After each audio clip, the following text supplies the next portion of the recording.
պատկերացնենք ժողովրդի լեզվով ասած տնից տեղից հեռու մի իրավիճակ, երբ որ Ադրբեջանը հարձակվել է Հայաստանի Հանրապետության ինքնիշխան տարածքների վրա։ Այն շրջանների անգամ, որտեղ որ եվրոդիտորդները պարեկություն են իրականացնում։ Ինչ է լինելու։ Եվրոդիտորդներն արձանագրելու են հստակ, որ Ադրբեջանն է հարձակվել։ Գետնի հողի վրա։ Իրավիճակը ինչպեսին է լինելու, որտեղ են դրանից հետո լինելու եվրոդիտորդները։ Երևանում օրինակ,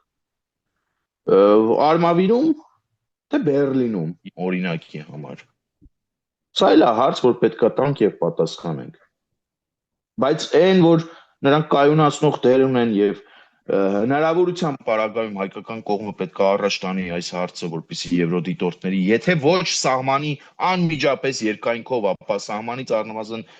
մի փոքր ողջամիտ հեռավորության վրա եվրոդիտորդները պետք է պարեկություն իրականացնեն եւ սա Հայաստանի Հանրապետության ինքնիշխանության տիրույթում գտնվող հարց է, սա ակնհայտ է։ Օրինակ պայմանագրում կետ չկա, չէ՞ որ եվրոդիտորդները սահմանային այդ տեսախցիկների հանդեպ վերահսկողություն պետքա չունենան։